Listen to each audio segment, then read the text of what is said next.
Hello, everyone. It's Miss Tolcher again. I wanted to welcome you to the school year and kind of go over some expectations and kind of what to expect at school or at home for this year. Since we're not doing a face-to-face open house, I've created a virtual classroom and I'll just kind of walk you through that.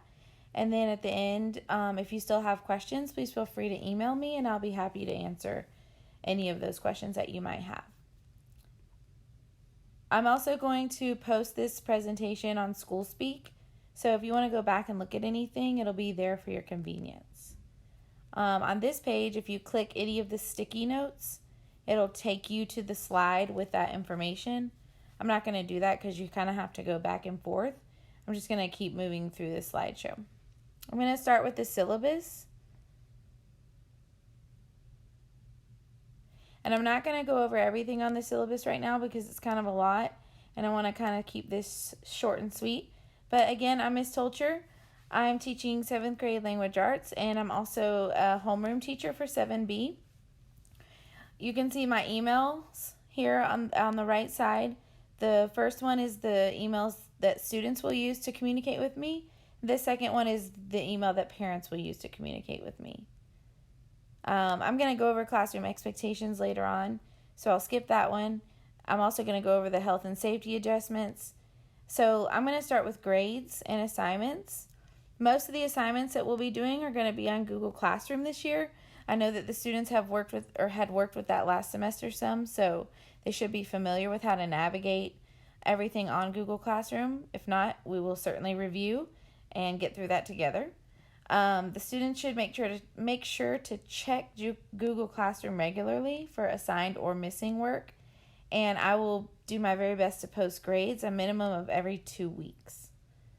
The expectation is that students are turning in their work on time, but I understand things come up and happen, so if they don't turn in their work on time, there will be some grade penalties.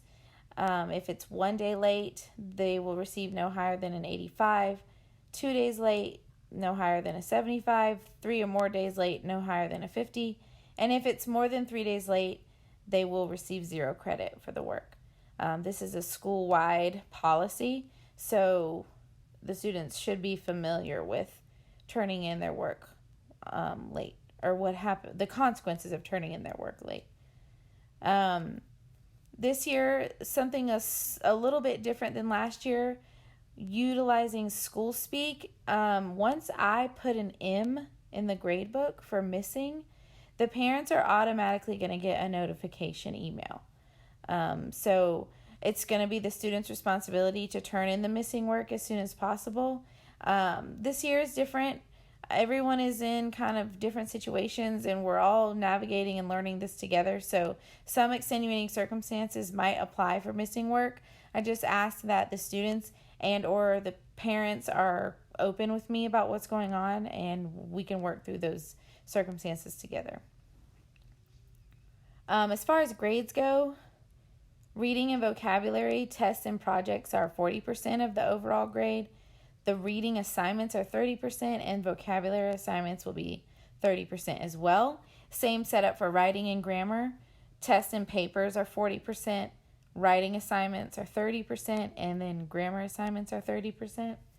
I'm not going to go over all of this. I'll let you guys read that on your own, just so, like I said, we can kind of move through everything. All right, so I have 5 classroom rules, and they are what I call the 5 P's, not B's. I guess it could be B's. And these are some expectations that I've used throughout my teaching that just kind of cover everything. So the first one, be prepared. Students are expected to come to class prepared with their materials, with their work, ready to learn, which really shouldn't be an issue this year because they're not moving. So they should always have what they need with them. Second classroom rule is be positive. So like we all know that this year is going to look and feel a little bit different. And I'm going to do my very best to be positive about any and everything that's going on, and I ask the same of the students. I just find that when we have a positive mentality. We're able to kind of tackle our problems a little better, and it just makes the overall environment more enjoyable for everyone. The third is be polite. So, I'm really not expecting anyone to have an issue with this because I've met some of you and you are all very kind and very polite. But just remember to be that way towards everyone that we're encountering, not just teachers, okay? Us other students as well, other adults in the building. We want to make sure that we're as kind and polite as we can be. Number 4, be productive. So making sure that we're on task, making sure that we're asking questions when we don't understand, making sure that we're using our time wisely. Middle school is definitely a time to kind of groom those skills. So this is one that we're really going to focus on this year, is being productive. And then lastly, be prompt, okay? Whether it's being or coming in the room on time, not staying in the bathroom too long, or turning in your work on time. We want to make sure that we're adhering to that last rule especially. So, communication. I'm going to send home weekly newsletters, and I will email this to you. It kind of gives you the 411 on our classes. The most important part of it will be the announcements, and in that section you can just find important updates or due dates for our class, and then I'm going to go ahead and click here so you can see a sample of what those would look like. Okay, so I'll have a verse of the week at the top.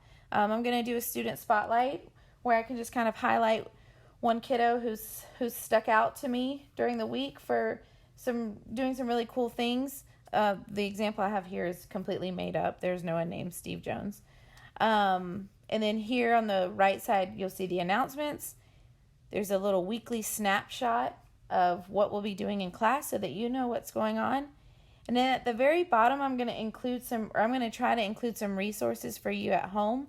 So if you find that your student is struggling with a certain topic, hopefully I'll have something that you can maybe work on with together.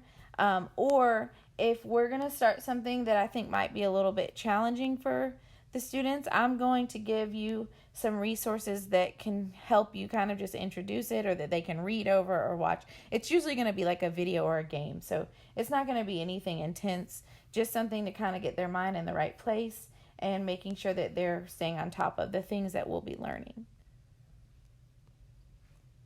And then as per usual, you can reach me by email. I ask that you give me 24 hours at least to respond. Usually it's not going to take me that long. I do have 2 small children at home, so if you're emailing me past 5 or 6 p.m., it will probably be the next morning until I'm able to respond. Obviously, if there's an emergency, just let me know and I'll try to get back to you as quickly as possible. So we're going to be utilizing a lot of online platforms, and I have the icons for each one of those here on the computer screen. The first icon that you'll see is the Google Classroom. So like I've already said, we'll be utilizing that a lot for turning in work. So just making sure that students are aware of how to get to that and keeping up with that. Quizzes is like a quizzing website that we'll use to play games or review or test how much we know. It's really fun. The kids usually get really into it and are competitive. So iExcel is another website or learning platform that we'll be using.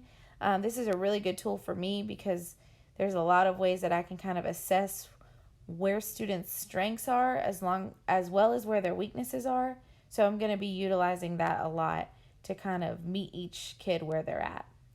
The vocabulary workshop website is going to be used in combination with their actual workbook that they'll receive.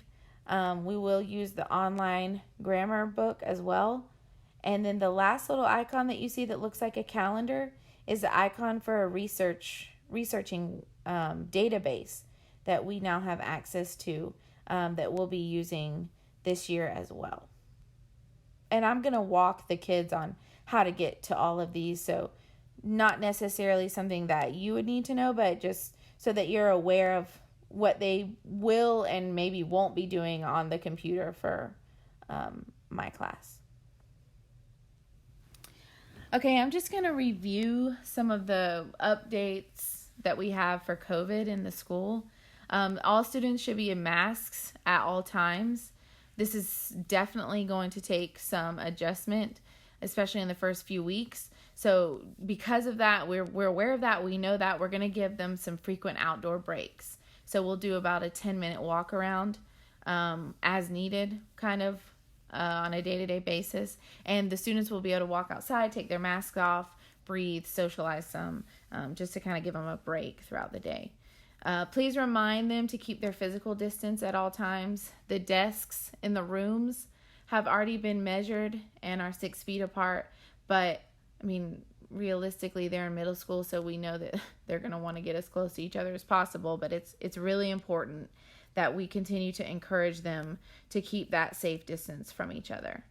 Carpool is going to look different this year as well. We're going to be calling numbers for each student, so it's going to take a little bit longer, and it's probably going to be a little crazy the first few weeks, so just be patient with us. We do have policy and procedure in place, but we just want to work out the kinks and get it to run as smoothly as possible. And then the last one, the last major thing is that students are going to be eating lunch in their rooms, so just make sure that they're aware of that, and you know that they're mindful of keeping their areas clean, and whatnot. And I didn't put this on here, but there have been sanitizing stations installed in each room. So we're going with the phrase foam in, foam out. So when you come in the room, make sure you're foam sanitizing your hands. And anytime you go out of the room, make sure that you're sanitizing hands as well. Okay, last slide, because this is a lot. All of this is a lot. But I wanted to make sure that you guys, we hit the important things. And I made a short little video, so I'll play that, and then that'll be it. And again, I just want to reiterate, if you guys have any questions or concerns, please email me, and I'm happy to kind of work through and discuss those things with you.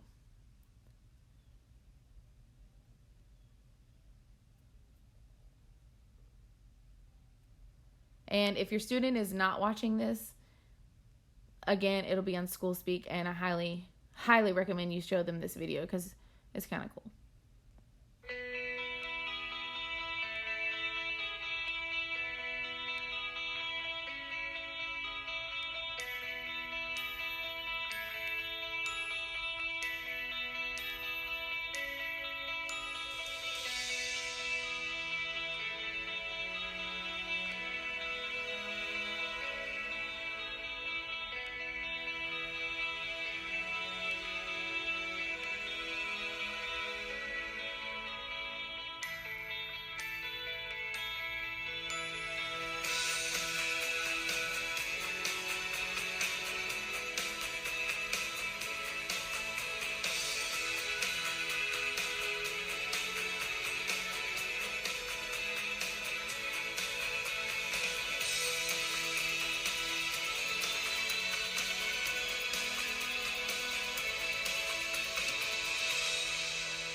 Okay, that's all I have for you guys. I'm so excited to meet everybody. I cannot wait to see you all either in person or virtually next week. Hope you guys have a great weekend, and we will see everyone soon.